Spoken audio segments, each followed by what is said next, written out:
ചിമ്മി നിന്നു.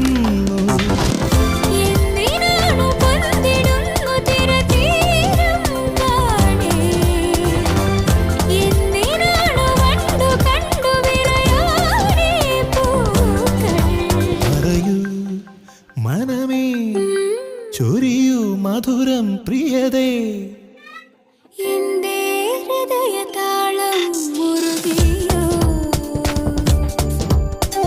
എന്തേ കണ്ണിലിളമീൻ തുള്ളി